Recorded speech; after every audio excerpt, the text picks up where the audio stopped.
Hello friends, today we will talk about two revolutionary legislations which has been created in India, that is Right to Information Act and Right to Service Act. Various policy initiatives has been taken throughout the world to ensure good governance in public service delivery system, and India is not an exception to this trend. Various programs and legislations has been enacted in India time to time to ensure good governance. For example, we have regulatory institutions, we have citizens charters, and then we have Right to Information Act and Right to Service Acts in various states. The learning objective of this module is to understand the concept of right to information and right to service, and to understand the components of right to service and right to information, and to understand various components of both the legislations. There were many countries around the world which has introduced Right to Information Act through legislation in their system. For example, Sweden was the first country in the world which introduced Right to Information Act in 1766. Besides this, in South Africa, Right to Information Act has been included as part of their fundamental rights. In India, the Right to Information Act was enacted in 2005. This legislation is a pragmatic step from the relatively weak statute, that is Freedom of Information Act 2002. It owes its inspiration to the endeavors of the Mazdoor Kisan Shakti Sangathan in Rajasthan. It was found that 85% of the rural budget remained unspent, and instead of rupees 22, the laborers were paid rupees 10 to 14 per day under the Jawahar Gram Samriddhi Yojana and Employment Assurance Scheme. On April 1995, on the floors of the Rajasthan Assembly, it was decided that all citizens have right to access information. And it was in June 2005 that Act finally got passed at the central level under the UPA government headed by Dr. Manmohan Singh and came into force on 12th October 2005. Before this legislation came into existence, there were various legislations which prohibit government from providing information. For example, there was Official Secrets Act 1923, which was created by Britishers, which says that no government information should be provided to public. Section 123 of the Indian Evidence Act 1872 states that head of the department can refuse to be part with any information. Similarly, Rule 11 of the Central Civil Services Conduct Rules 1964 provide that no government servant shall communicate any official document or information to any other person to whom he or she not authorized to communicate such document or information. Similarly, Archives Policy Resolution of 1972 provides that all documents are classified for 30 years and thereafter only non-confidential material is available to the restricted range of people. Under this act, the citizen can ask for any information from any public authority. However, this is only one part of Right to Information Act. Another part of Right to Information Act provides that government should computerize their records and should publicize it as much as possible so that there is less information which has to be formally asked by the citizen. The Act is applicable all over India in all the union territories except the state of Jammu and Kashmir. Which kind of information can be provided under the Right to Information Act? It can be any document, it can be any record, it can be proceedings, or it can be even any e-document which can be provided under the Right to Information Act. Another question is, what is the time span? So Right to Information Act provide that whatever information is sought by an individual, it has to be provided within 30 days after the information has been sought. And in case the issue of life and liberty of an individual is concerned, then the information has to be provided within 48 hours by the public authorities. Who are the designated authorities who have been appointed to provide this information? Firstly, at the ground level, there are public information officers who have to provide the information, and if you fail to get it, then there is first appellate authority where you can go. Then there are state information commissions at the state level, and at the national level there is Central Information Commission for providing as an appellate authority. How you can seek information under Right to Information Act? Firstly, you have to find out a department of which you want an information. For example, it can be at the central level, it can be from any state government, or it can be from any local authority, for example, municipality or Gram Panchayat. So the first step is that you have to identify the office from which you have to seek information. Second one is that you have to write down your application or your questions. Whatever information you want to seek from any government office, you have to write down the information, and you have to be very specific about what information you want. You can write it down by yourself, or you can get it typed also.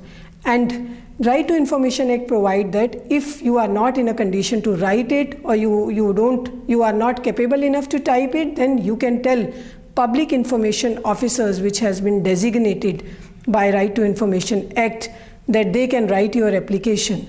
Once your application is written, then third step is that you have to prepare a ₹10 postal order. It is not necessary that it has to be a postal order. It can be check, it can be demand draft, and if the person who are below poverty line, then this 10 rupees has also been exempted by the government.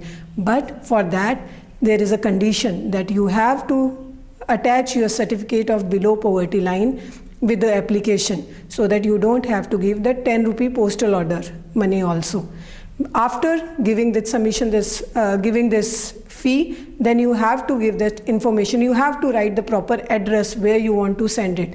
One more remarkable thing under Right to Information Act is that in case you don't know the exact address of the office, or you don't know from where you will get this information, you can write it to any public information officer. And then it is the responsibility of that PIO that they will forward that application to the designated office where the information can be sought. Once you have sent the information, you have sent your application for information, then within 30 days it is obligatory on the government office or a public authority that they have to provide you the information. And in case you don't get that information within 30 days, then there is a procedure where you can appeal against. There can be many reasons for appeal. First one, the information has not been provided. Second one, information has been refused. Third one, complete information has not been provided. Fourth one, information is incomplete. The Act came into force in 2005. And it is already more than a decade that Act has came into force. However, when we see the implementation of the Act, you will realize that there are lots of drawbacks as far as implementation is concerned. The following figures clearly show that how many number of applications are still pending, and in many cases information has not been provided. It clearly shows that our government officials are still in the legacy of British era, and they are not ready to part with the information which they have as a public authority. What are the major difficulties in implementing Right to Information Act? First one is, though RTI Act provided for the appointment of public information officers, but these public information officers are those who are already occupying many other offices within the government office. So they are already occupied with lots of work. So most of the time, RTI take a back seat. Second reason is most of the staff, lower staff in the government offices who have to compile this information have not been trained. And when I am talking about training, it is not about how to compile information, it is about attitudinal training as well. Thirdly, to provide any information, the data has to be available with the government offices. But in India, most of the data has not been compiled or stored properly, and there are no computerized data available. So it becomes difficult for the government office to provide information. And last but most important one is that there is lack of awareness among people. So most of the time, whatever information is sought is very vague. For example, you have to be very specific what kind of information you want. But most of the RTI applications are vague in nature, so it is very difficult to provide that information. However, though there are gaps in implementation, but RTI is considered one of the most revolutionary legislation in last 1 decade. Many big scams have been highlighted by Right to Information Act in India. For example, Adarsh Society scam in 2008. It was brought to the notice by the social activist under information sought under RTI Act, and it involved many politicians, bureaucrats, and many other people and corporate sector into the scam.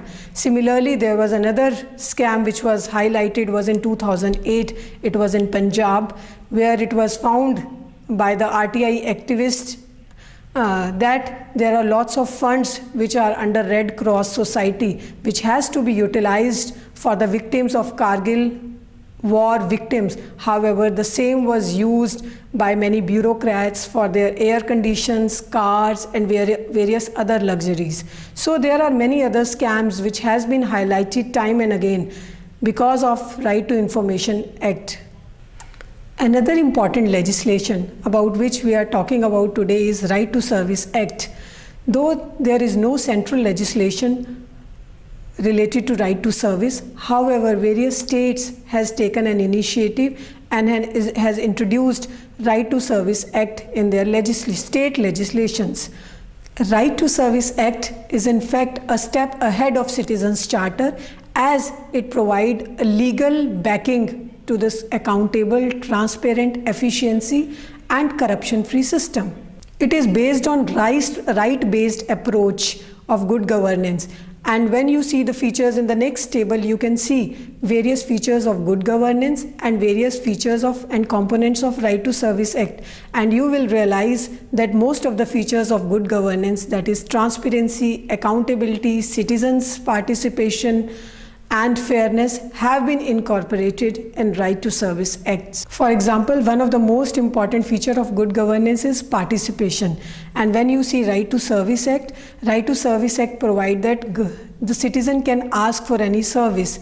So it is a legal right. Secondly, within this, government is obligated to provide certain services within a stipulated time period. So second is good governance provide for transparency, and Right to Service Act ensure it by providing unique ID number to each and every customer, and there is a tracking system from which you can track your application status. And same is visible as far as accountability, fairness, and public service delivery is concerned. So you can see that on one hand, on left hand, there are features of good governance, and on the right hand there are services or features which has been an important components of Right to Service Act. So both are in consonance with each other. That's why it is said that Right to Service Act is one of the major initiative which has been taken by the government for ensuring good governance in public service delivery. Indian states has taken lead in introducing Right to Service Act in their legislations. Till now, there are 19 states which has introduced Right to Service Act in their legislations. As far as at the central level is concerned, there is no legislation to ensure Right to Service Act. Madhya Pradesh was the first state which introduced a legislation in 2010 to ensure Right to Service Act.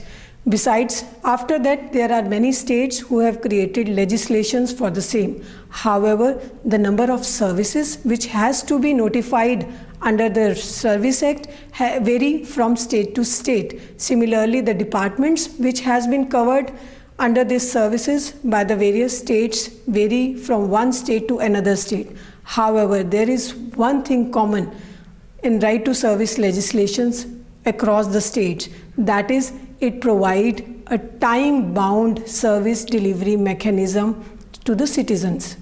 If the designated officer fails to provide the information within a stipulated time period, then there is a provision of first appellate authority. So a citizen can go to first appellate authority. However, the first appellate authority has a discretion to accept or reject the complaint. In case you are not satisfied with the decision of the first appellate authority, then there is a provision of appeal to the second appellate authority. The second appellate authority has even power to impose penalty on the errant officers. So, Right to Service Act go a step ahead, and it provide for the punishment and penalty for the officers in case they do not provide services in the stipulated time period. The amount of penalty vary from state to state. Similarly, the appellate authorities have been endowed with certain powers of the civil court, under which they can ask for any information from any government office, or they can summon the designated officials under the Right to Service Act. As every state has created their own legislations for Right to Service Act, similarly, every state has their own institutional mechanisms to implement the Act. For example, in Goa and Punjab, the state commissions has been appointed which oversee how the Act has been implemented and to create awareness about the Right to Service Act in their designated states. As you can see in the graph also, once an application is filed under Right to Service Act to any government office, they have two options. Either they can reject the application. If they reject the application, then they have to give the due reason why the application has been rejected, and that explanation has to be given in written. And if you are not satisfied with it, you can go to the first appellate authority and then to the second appellate authority. And there is another one when the application has been accepted. In case application has been accepted, again there are three options. One, the service has been provided and you are satisfied. Secondly, the service has been rejected. And third is there is delay in provision of services.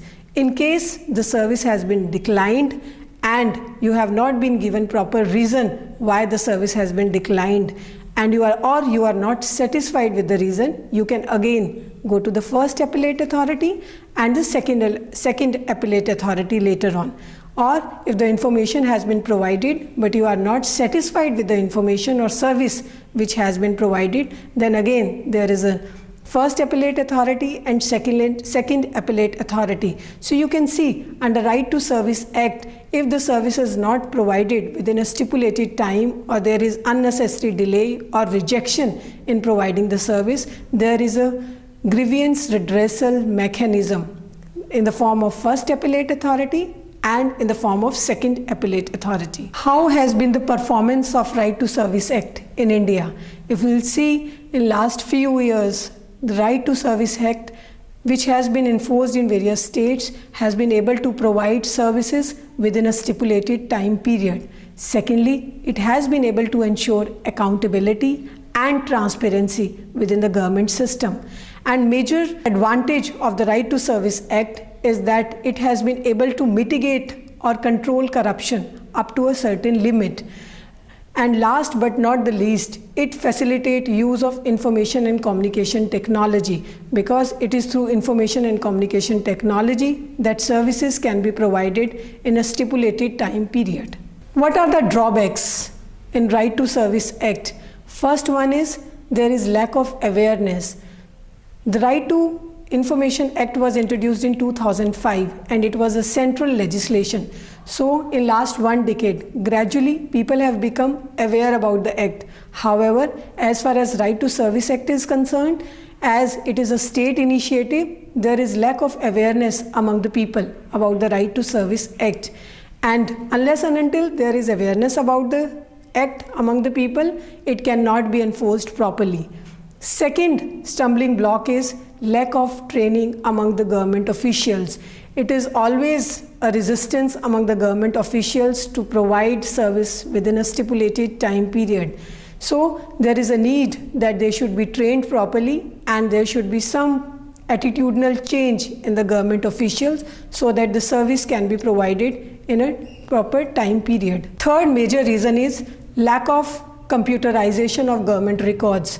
Unless and until government records are computerized, it is very difficult to provide service in a stipulated time period. For example, in many states of the India, land records are still not computerized. So it is very difficult to provide any information related to land records within a stipulated time period. Fourth major problem is there is lack of funds and staff. Unless and until government offices have adequate funds and staff to provide services, it will not be possible to implement Right to Service Act in its real sense. And last but not the least, Right to Service Act provide that there should be notice boards displayed in government offices where people can know that which are the list of services which has been provided under the state legislation under the Right to Service Act, and which are the departments who are responsible for providing that information. Besides this, how much time it is required to provide that information also has to be displayed on the notice board. However, the experience from various states again and again reveal that this display on the government offices is very poor. That's why most of the people are not aware about the Service Act. So how these shortcomings can be overcome? First one, there has to be proper training of the government officials. Secondly, we have to computerize our data. Thirdly, there should be enough fund in the government offices and the staff should be appointed. But most important is display it on the notice board of the government offices so that people can be made aware about it. Last but not the least, though various states has initiated their self and they has introduced Right to Service Act through their state legislature. However, there is a need to have a central legislation on Right to Service Act as there is for Right to Information Act, because if there will be a central legislation, then uniformity of services and its implementation will become easy. Right to Service Act is still at its infancy stage. Many states has introduced Right to Service Act, but as we have earlier also talked about, that there is no central legislation for the Right to Service Act. The states who have introduced this act are gradually notifying more and more services under it, and they are bringing more and more departments under it to make it more effective. However, unless and until there is a public awareness about Right to Service Act, it cannot be enforced properly. So today we have learned about two major legislations. One is Right to Information Act 2005 and then Right to Service Act, which has been enacted in various state legislations. But you will realize that implementation of both the acts has been poor and there has been gaps in the implementation. How these gaps can be filled? To make these acts more effective and foreseeable, it is important that citizens are aware about their rights. They know that what information they can ask under Right to Information and under Right to Service. So unless and until citizens are aware about it and they claim it as their right, these two legislations will not be effective in real sense. Thank you.